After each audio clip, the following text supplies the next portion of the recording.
நம்முடைய பத்திரிகை நண்பர்களுக்கு தெரியும், முதலாக இது சிபிஐக்கு செல்ல வேண்டும் என்ற கோரிக்கையை வைத்ததே நம்முடைய தமிழக பாரதிய ஜனதா கட்சி.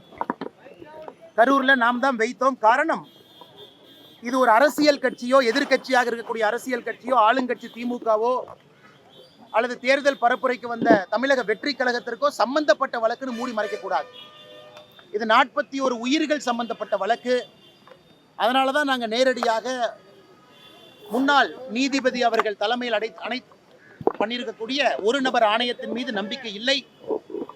அதே நேரத்தில் சிபிஐ முழுமையாக ஒரு ஃபோரன்சிக் இன்வெஸ்டிகேஷன், முழுமையாக என்ன நடந்துச்சு, யார் வந்தாங்க போனாங்க, ஆர்கனைசர் மீது தவறு இருக்கா, லோக்கல் அட்மினிஸ்ட்ரேஷன் மீது தவறு இருக்கா, கூட்டத்தில் யாராவது மர்ம நபர்கள் கலந்திருக்கின்றார்கள், இதெல்லாம் முழுமையாக ஒரு ட்ரெயின்டு ஏஜென்சி மட்டும்தான். இதற்காகவே ட்ரெயின்டு ஏஜென்சி.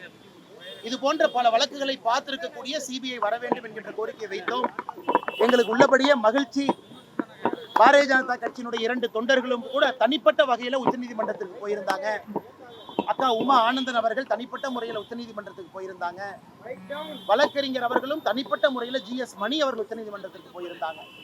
அதனால் எல்லா பேட்ச் ஆஃப் பெட்டிஷன்ஸையும் ஒன்றாக எடுத்து இன்று மாண்புமிகு உச்சநீதிமன்றம் இது சிபிஐ வழக்குக்கு மாற்றப்பட வேண்டும் என்கின்ற வாதத்தை ஏற்றுக்கொண்டு தீர்ப்பு சொல்லியிருக்கின்றார்கள். அதே நேரத்தில் இந்த சிபிஐ வழக்கையும் கூட மானிட்டர் செய்வதற்கு ஒரு ரிட்டையர்டு சுப்ரீம் கோர்ட் ஜட்ஜ் இருப்பார்கள் என்கின்ற கருத்தையும், அவர்களோடு தமிழகத்தை சார்ந்த 2 IPS அதிகாரிகள், ஆனால் தமிழகத்தில் பிறந்திருக்க கூடாது, மற்ற மாநிலத்தில் பிறந்து தமிழகத்தில் IPS அதிகாரியாக நம்ம கேடரில் பணி செய்யக்கூடிய 2 IPS அதிகாரிகளும் உடன் இருக்க வேண்டும் என்கின்ற வாதத்தை வைத்திருக்கின்றார்கள். அதையும் வரவேற்கின்றோம்.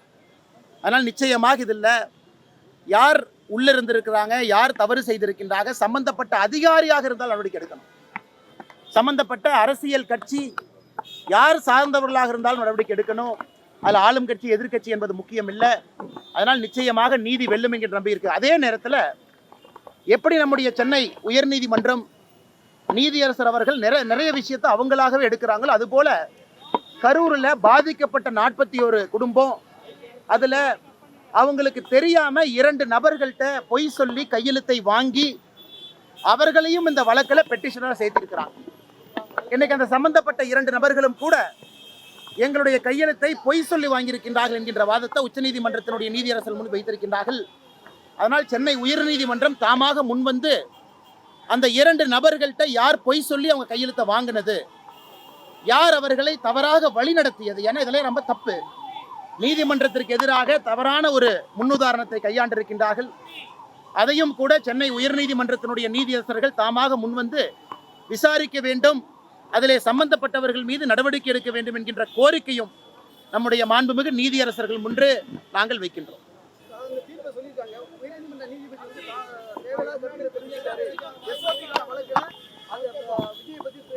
ஆனால் இதில் நம்முடைய நீதியரசர்களை பற்றி சாமானிய மனிதர்களாக எப்பொழுதும் நாங்கள் குறை சொல்ல போவதில்லை, நிறைகளும் சொல்ல போவதில்லை. அவர்களுடைய கடமையை செய்கிறாங்க.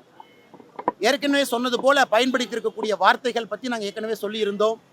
அதனால் இன்னைக்கு உச்சநீதிமன்றம் சொல்லியிருக்கிறாங்க, ஹைகோர்ட் ரெஜிஸ்ட்ரார்ட்ட கேட்டிருக்கிறாங்க கேள்வி. ஆனால் ஹைகோர்ட்டினுடைய ரெஜிஸ்ட்ரார் பதில் சொல்லுவாங்க, இது எங்களுக்கு சம்பந்தம் இல்லை, நாம் சாமானிய மனிதர்கள். இது உச்சநீதிமன்றம் உயர்நீதிமன்றத்தினுடைய ரெஜிஸ்ட்ரார்ட்ட கேள்வி கேட்குறாங்க, எப்படி எடுத்தீங்க, அது சம்பந்தப்பட்ட பதிலை ரெஜிஸ்ட்ரார் கொடுக்கணும், அதன் பின்பு உச்சநீதிமன்றம் பதில் சொல்லணும், தீர்ப்பு சொல்லணும். அதனால் நாங்கள் இதை பற்றி பேசுவது சரியாக இருக்காது.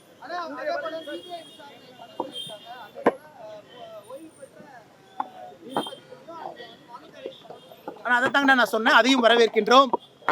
ஏன்னா இன்னைக்கு எல்லா தரப்பு கட்சிகளும் வைத்திருக்கக்கூடிய வாதங்களும் இந்த தீர்ப்பில் வந்திருக்கு. தமிழக வெற்றி கழகத்தினுடைய வாதம், ஒரு சிட்டிங் சுப்ரீம் கோர்ட் ஜட்ஜ் அவங்க வரணும், தமிழக வெற்றி கழகத்தினுடைய வாதம். தமிழகத்திற்கு வந்த தேசிய ஜனநாயக கூட்டணியுடைய 8 MPக்கள் அவர்களுடைய வாதம், சிட்டிங் சுப்ரீம் கோர்ட் ஜட்ஜு இதை மானிட்டர் பண்ணணும். தமிழக பாரதிய ஜனதா கட்சியினுடைய வாதம், சென்ட்ரல் பியூரோ ஆஃப் இன்வெஸ்டிகேஷன் இந்த வழக்கு எடுத்து நடத்தணும். ஆனால் இன்று வந்திருக்கக்கூடிய தீர்ப்பு என்பது யாரெல்லாம் பெட்டிஷன் ஃபைல் பண்ணியிருக்கிறாங்களோ எல்லோரையும் சமாதானப்படுத்தும் விதமாக, அதே நேரத்தில் பேலன்ஸ் ஆஃப் ஜஸ்டிஸ், அந்த நீதி தராசு தட்டு சமமாக இருப்பதற்காக உச்சநீதிமன்றம் முயற்சி எடுத்திருக்கிறாங்க. சிபிஐ விசாரணை செய்யும். அதற்கு மேலே ஒரு மாண்புமிகு உச்சநீதிமன்ற நீதியரசர், முன்னாள் நீதியரசர் இருப்பாங்க. அவர்களோடு தமிழகத்தில் பிறக்காத ஆனால் தமிழகத்தில் பணி செய்யக்கூடிய டிஎன் கேடர் 2 IPS அதிகாரிகள் இருப்பார்கள் என்கின்ற பல விஷயத்தை சொல்லியிருக்கிறாங்க. இது அனைத்தும் கூட பாராட்டுக்குரியது, வரவேற்புக்குரியது. அதனால் நிச்சயமாக சம்பந்தப்பட்ட நபர்கள் தண்டிக்கப்பட வேண்டும், நீதி வெல்ல வேண்டும். டயா பூஸ்டர் சுகருடைய ரிமோட் கண்ட்ரோல் இனி உங்க கையில. அனைத்து மருந்து கடைகளிலும் கிடைக்கும். செய்திகளை உடனுக்குடன் தெரிந்து கொள்ள கீழ்கண்ட கேபிள் மற்றும் DTH நெட்வொர்க்குகளில் எம்நாடு செய்தி தொலைக்காட்சியை காணுங்கள். பாதகம் செய்பவரை கண்டால் நாம் பயம் கொள்ளலாகாது பாப்பா. மோதி மிதித்துவிடு பாப்பா, அவர் முகத்தில் உமிழ்ந்துவிடு பாப்பா. அண்மை செய்திகளை உடனுக்குடன் தெரிந்து கொள்ள இணைந்திருங்கள் எம்நாடு தொலைக்காட்சியுடன்.